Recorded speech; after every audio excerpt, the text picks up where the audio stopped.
Hello friends, हम लोग पहले लेक्चर में बात कर चुके हैं रिप्रोडक्शन क्या होता है, सेक्सुअल रिप्रोडक्शन, विविपेरस, ओविपेरस और कौन कौन सा टॉपिक हम लोग कवर करने वाले हैं।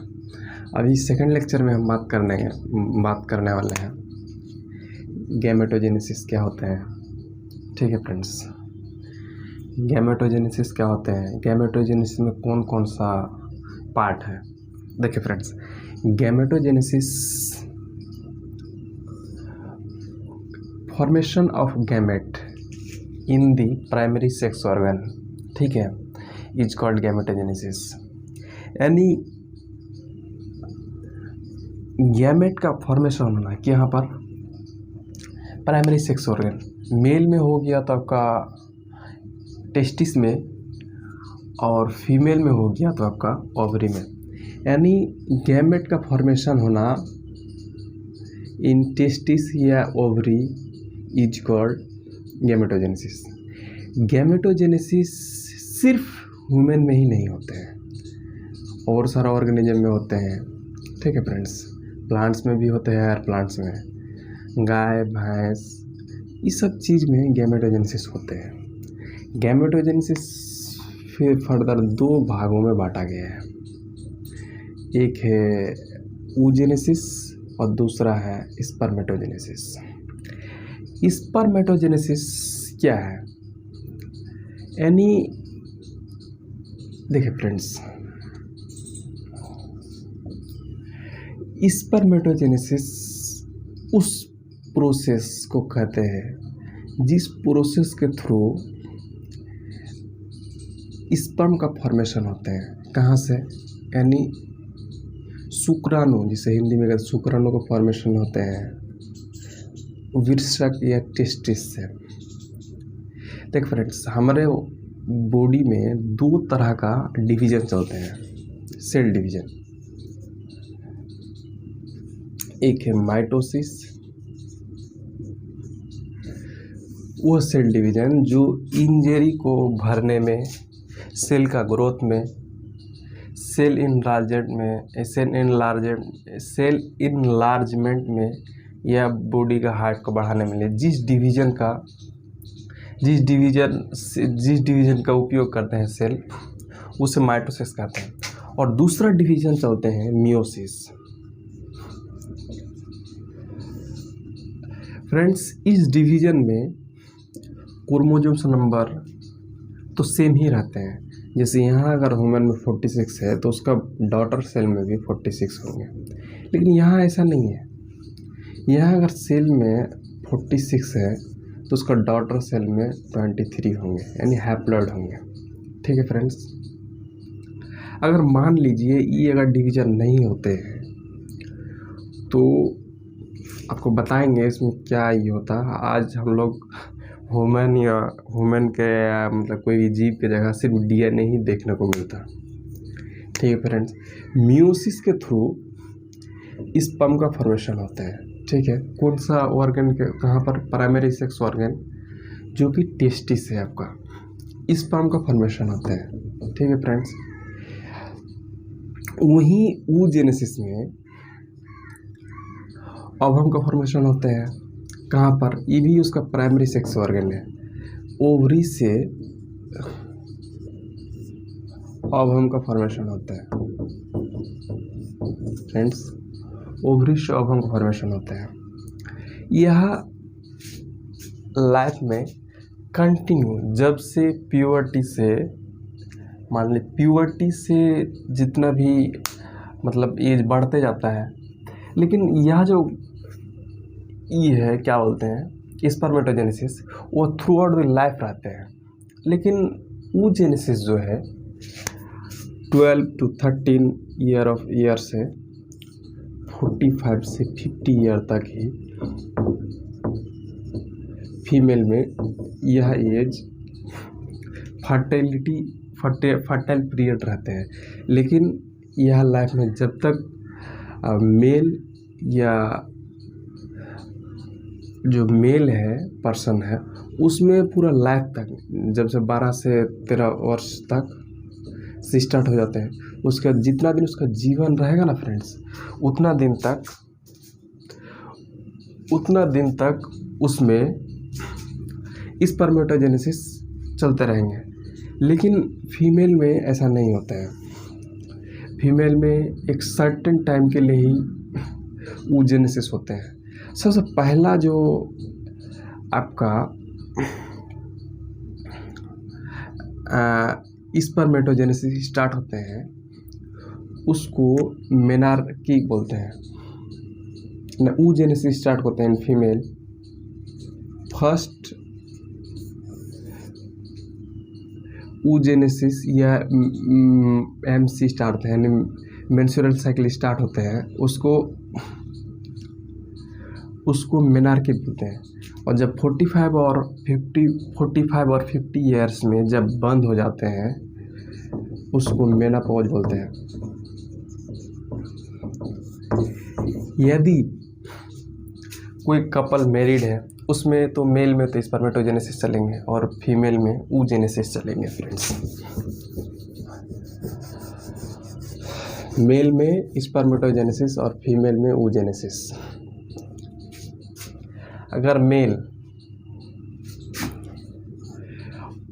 स्पर्म को ट्रांसफ़र किए फीमेल रिप्रोडक्टिव ट्रैक में,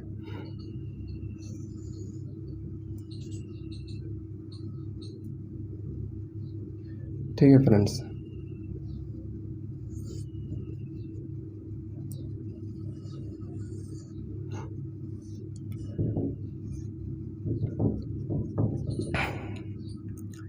अगर मेल पेनिस के थ्रू आपका स्पर्म को पेनिस के थ्रू अगर फीमेल रिप्रोडक्टिव ट्रैक में अगर, hello friends, formation of gamete inside our body is called gametogenesis. Gametogenesis either spermatogenesis और oogenesis। स्पर्मेटोजेनेसिस मेल में होते हैं और लाइफ में पूरे लाइफ कंटिन्यू रहते हैं और म्यूसिस डिवीजन के थ्रू अपना गैमेट का फॉर्मेशन करते हैं। जिस पार्ट से करते हैं, जिस ऑर्गन से करते हैं उसको टेस्टिस कहते हैं और टेस्टिस के थ्रू ही स्पर्म का फॉर्मेशन करते हैं। ठीक है फ्रेंड्स, इसको प्राइमरी सेक्स ऑर्गन कहते हैं। यहाँ पर भी वही बात है, यह लाइफ में पूरा कंटिन्यू नहीं रहते हैं। यह आपका 12 से 13 ईयर्स में स्टार्ट होते हैं और 45 टू 50 ईयर तक यह रहते हैं। First menstruation is called menarche, और जो लास्ट कह लीजिए या जिसके बाद स्टॉप होने वाला है एमसी, उस एमसी को लास्ट वाला जो है उसके बाद एमसी बंद हो जाता है फीमेल में, उसको मेनोपॉज बोलते हैं। ठीक है फ्रेंड्स, यहाँ पर भी म्यूसिस के थ्रू होते हैं और यहाँ जो प्राइमरी सेक्स ऑर्गन है इसको ओवरी कहते हैं और यहाँ ओवम का फॉर्मेशन करते हैं और यह ओवरी से होते हैं। ठीक है friends, insemination is a process in which transfer of male gamete in the female reproductive tract, transfer of male gamete या transfer of semen in female reproductive tract is called insemination. Transfer of semen into female reproductive tract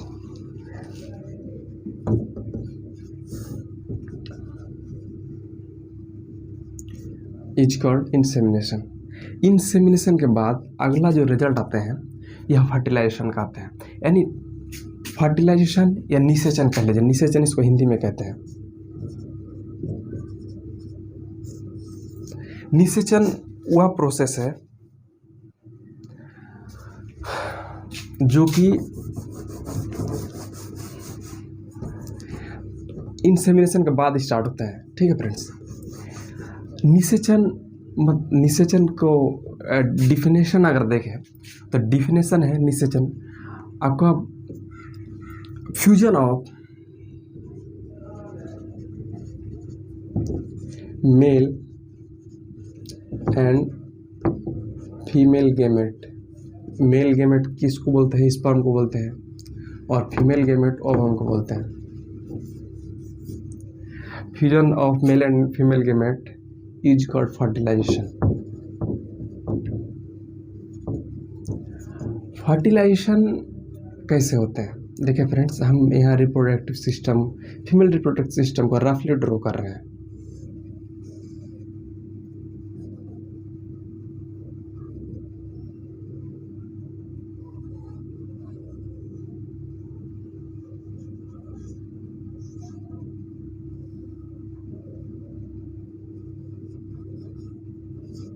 देखिए friends, यह हो गया आपका fallopian tube.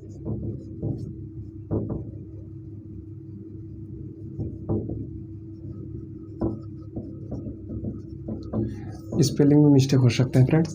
Fallopian tube को 3 भागों में बांटा है। इसको फेमरी बोलते हैं, इस्थमस, इनफंडिबुलम इसको बोलते हैं, फनाल शेप। यहाँ जो आपका फेमरी या आपका ये लैक निकल कर रहते हैं, सेलिया लैक, उसको फेमरी बोलते हैं। यह अटैचमेंट में हेल्प करते हैं ओवम को। यहाँ हो गया आपका इनफंडिबुलम, इस्थमस और एम्पुला। यहाँ से इंसेमिनेशन के थ्रू स्पर्म का एंट्री होते हैं। एंट्री होने के बाद यहाँ से ओवम का रिलीज होते हैं और यहाँ आके बैठे रहते हैं, और यहाँ से स्पर्म जाने के बाद यहाँ फ्यूज करते हैं, जो फर्टिलाइजेशन के बाद जाइगोट का फॉर्मेशन करते हैं। अगर यह प्रोसेस कहाँ हो, आउटसाइड द बॉडी हो, तो उस फर्टिलाइजेशन को कहेंगे एक्सटर्नल फर्टिलाइजेशन या बाह्य निषेचन। अगर यह प्रोसेस बॉडी के अंदर हो तो उसको इंटरनल फर्टिलाइजेशन कहेंगे। इस फर्टिलाइजेशन को भी 2 भाग में बांटा गया है। सबसे पहला है इंटरनल फर्टिलाइजेशन, दूसरा है एक्सटर्नल फर्टिलाइजेशन। इसके बारे में फिर से डिस्कस करेंगे। इंटरनल फर्टिलाइजेशन, अगर बॉडी के अंदर मेल एंड फीमेल गैमेट का फ्यूज हो, उसको इंटरनल फर्टिलाइजेशन कहेंगे। अगर यह बॉडी से बाहर हो, इसका एग्जांपल है ह्यूमन। आपका हो गया काव, मेमल्स। इसका एग्जांपल हो गया आपका फ्रॉग, फिश। इसको जो फर्टिलाइजेशन होते हैं बॉडी से बाहर में होते हैं। ठीक है फ्रेंड्स, और फर्टिलाइजेशन होने के बाद जाइगोट का फॉर्मेशन करते हैं। जाइगोट्स क्लीवेज डिवीजन के थ्रू ब्लास्टुला, मोरुला और फर्दर बेबी का डेवलपमेंट करते हैं। जाइगोट का यूट्रस वॉल से चिपकना, ठीक है फ्रेंड्स, जाइगोट का यूट्रस वॉल से चिपकना, ये attachment of zygote in the wall of uterus is called, क्या होते हैं, इम्प्लांटेशन कहते हैं। इम्प्लांटेशन क्यों करना जरूरी है? इम्प्लांटेशन अगर नहीं होंगे तो आपका जो जाइगोट है वह बाहर गिर सकते हैं। ठीक है फ्रेंड्स, इम्प्लांटेशन होने के बाद जाइगोट जो है अपना न्यूट्रिशन, अपना फूड, अपना सब अपना माँ के गर्भाशय से, यूट्रस मतलब गर्भाशय, गर्भाशय से ही अपना न्यूट्रिशन प्राप्त करते रहते हैं। ठीक है फ्रेंड्स, और दूसरा है जेस्टेशन पीरियड। जेस्टेशन पीरियड यह टाइम है, यह समय है, यह आप पीरियड है जो कि फर्टिलाइजेशन के बाद या इम्प्लांटेशन के बाद till birth of child, till delivery of baby, इस समय दौरान को ही जेस्टेशन कहते हैं। और तीसरा है जेस्टेशन पीरियड। जेस्टेशन पीरियड उस जेस्टेशन पीरियड हो गया या पर्चुरेशन, delivery of child is called पर्चुरेशन। एक बच्चे का निकालना ही पर्चुरेशन कहलाता है।